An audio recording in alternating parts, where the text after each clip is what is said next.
The crystal chandeliers cast golden shadows across marble floors as Manhattan's most exclusive gala unfolded like a scene from a billionaire's dream. Tonight, the Meridian Towers penthouse ballroom hosted only those whose net worth exceeded small nations' GDP.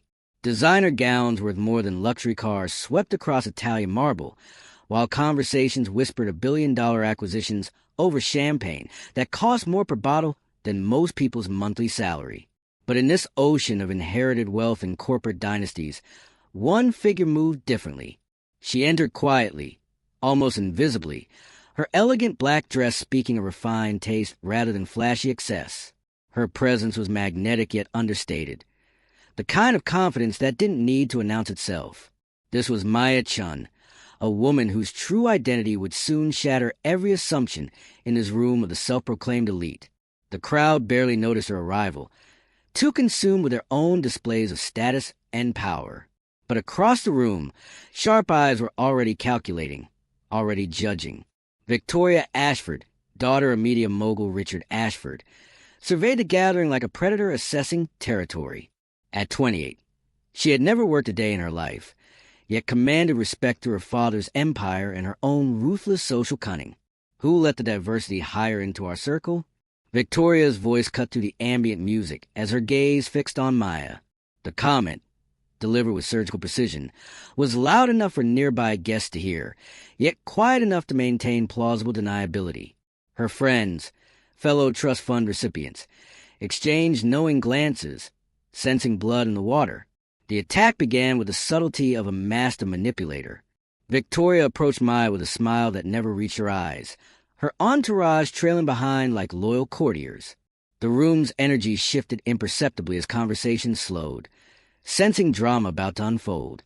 "I don't think we've met," Victoria announced, her tone dripping with false warmth. "I'm Victoria Ashford, and you are—" The pause hung in the air like a blade waiting to fall. Maya's response was measured, professional. "Maya Chun, pleasure to meet you." "Chun, Chun." Victoria tapped her manicured finger against her lips theatrically. "I'm sorry. I don't recognize the name from any of the usual circles. Are you perhaps someone's assistant? A plus one?"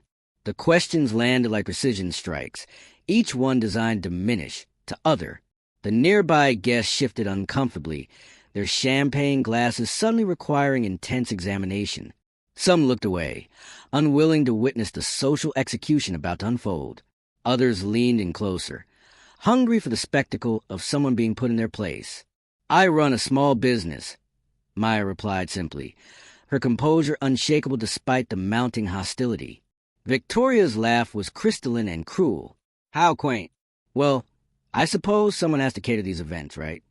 The circle of onlookers expanded as word spread through the room's invisible network of gossip and judgment. Though I must say, the lines between staff and guests seem to be blurring these days. Next thing you know, they'll be letting anyone in just to meet diversity quotas. The humiliation was methodical, calculated. Victoria had turned Maya into a spectacle, a cautionary tale about knowing one's place in the hierarchy of power. Yet through it all, Maya remained eerily calm, her dark eyes revealing nothing of the storm that might be brewing beneath the surface. "Tell me," Victoria continued, emboldened by the growing audience, "what exactly does your small business do? Surely it must be something significant to warrant an invitation to Richard Ashford's exclusive gathering." She emphasized her father's name like a weapon, reminding everyone present of the power structure at play. As the mockery intensified, whispers began to ripple through the ballroom like wildfire. Guests murmured behind hands adorned with diamonds, their speculation growing more vicious with each retelling. The story morphed and evolved as it spread. Maya was a social climber, a wannabe entrepreneur trying to network her way into wealth, a diversity token invited to make the old money feel progressive. "I heard her company is actually failing," someone whispered behind a cluster of orchids worth more than most people's cars. "Probably here begging for investors." "She doesn't even look like she belongs," came another voice. "I mean, really, what kind of business could she possibly run that would matter to the people like us?" Victoria orchestrated the character assassination with the skill of a seasoned politician, never directly stating falsehoods, but guiding the narrative toward maximum damage. She leaned into her friends, her voice carrying just far enough to be overheard. It's really quite sad. Actually, these people think they can just walk into our world and be accepted, as if money, real money, doesn't come with history, with breeding, with understanding. The cruelty was breathtaking in its efficiency. Within minutes, Maya had been transformed from a mysterious guest into a cautionary tale about ambition exceeding station. The elite closed ranks instinctively, protecting their perceived superiority by diminishing perceived threat. Yet a few observant guests noticed something the mob missed. Maya's posture never changed. Her breathing remained steady. Her hands, clasped elegantly in front of her, showed no tremor of anxiety or embarrassment. She absorbed each verbal blow with the stillness of someone who had faced far worse storms and emerged stronger. "Where are you watching from tonight?" The scene seemed to ask its invisible audience, as if the very walls were questioning who truly held power in this gilded cage. An elderly gentleman in the corner, Jonathan Wright, whose investment firm had weathered every economic storm for 40 years, studied Maya with growing curiosity. Something about her composure struck him as familiar, reminiscent of other titans he'd encountered who carried their power quietly, without need for performance or proof. The humiliation reached a crescendo as Victoria decided to make her victory public. The moment came during the evening's traditional toast, when Richard Ashford took the microphone to address his assembled guests. Victoria had whispered in her father's ear, and he smiled indulgently at his daughter's request to speak. "Ladies and gentlemen," Victoria's voice rang across the ballroom as she claimed the microphone. "I'd like to propose a toast to something my father taught me from childhood, the importance of understanding where true power comes from." The room fell silent, sensing the kill shot approaching. Maya stood perfectly still, surrounded by faces hungry for her complete social destruction. "Real power," Victoria continued, her gaze locked on Maya, "isn't built on luck or charity or diversity initiatives. It's built on legacy, on generations of smart decisions, on understanding that some people belong in rooms like this." She paused for dramatic effect. "And some people are just visiting." The laughter that followed was uncomfortable, nervous energy seeking release. Some guests joined in fully. Others offered polite chuckles while secretly feeling disturbed by the public cruelty. But Maya's reaction was what truly unsettled the room. She smiled. Not the broken smile of someone accepting defeat, but something far more dangerous. "You know what?" Maya's voice cut through the dying laughter like steel through silk. "You're absolutely right about power. Real power doesn't need to announce itself. It doesn't need to mock others to feel secure. And it certainly doesn't need to perform for an audience." She paused, her smile growing more enigmatic. "Real power acts." The room held its collective breath. Victoria's confidence flickered for the first time, sensing that her prey was about to become the predator. "In fact," Maya continued, reaching into her purse with deliberate calm, "I have an announcement of my own, something I've been preparing for quite some time now." The revelation detonated like a financial atomic bomb. Maya's phone buzzed a notification that would reshape the very foundations of the room's power structure. She glanced at the screen with the satisfaction of someone who had been waiting years for this exact moment.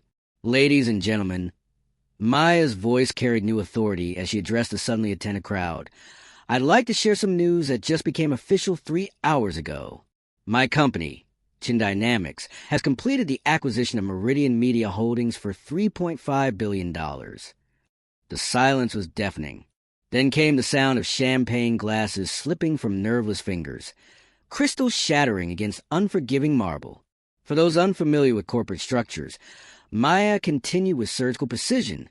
Meridian Media Holdings is a parent company that controls, well, let's see. She pretended to consult her phone. Ashford Communications, Ashford Broadcasting, Ashford Digital Networks, and approximately 73% of the Ashford family's liquid assets. Victoria's face drained of color as the implications crashed over her like a tsunami. Her father, Richard Ashford, stood frozen at the front of the room, his microphone forgotten in his trembling hand. Around the ballroom, Guests frantically pulled out their phones, news alerts flooding their screens in real-time confirmation of the impossible. $3.5 billion. Someone whispered in disbelief. She just bought the Ashford Empire. Came another stunned voice. Maya stood at the center of the chaos with perfect composure, watching as the hierarchy that had seemed so permanent seconds ago crumbled into dust. The interesting thing about legacy, Victoria, is that it can change hands quite quickly when the right opportunity presents itself. Your father's company has been struggling with debt for months. My team has been quietly acquiring shares, building partnerships, positioning for exactly this moment. The cruel daughter who had orchestrated Maya's public humiliation now stood as the evening's most humiliated figure. The guests who had laughed at Maya minutes earlier now watched in stunned silence as their social order inverted before their eyes. I want to be clear, Maya continued, her voice never rising, never betraying emotion. This isn't about revenge. This is simply business. Good business. The kind that comes from understanding that real power isn't inherited. It's earned, built, and exercised with purpose. The ballroom had transformed into an earthquake zone, with carefully constructed social relationships cracking and reforming in real time. The aftermath was swift and merciless. Within minutes, the same guests who had whispered cruel judgments about Maya were now desperate to approach her, to apologize, to somehow align themselves with the new power structure. The social dynamics that had seemed carved in stone dissolved like sugar in rain. Victoria stood isolated, her entourage of fair-weather friends suddenly discovering urgent conversations elsewhere in the room. The daughter who had commanded respect through her father's wealth now found herself on the receiving end of the same social exile she had orchestrated for others. Richard Ashford approached Maya with the defeated posture of a man watching his empire change hands. Ms. Chun, we had no idea. Of course you didn't, Maya replied with quiet dignity. That was rather the point. True power doesn't announce its moves before making them.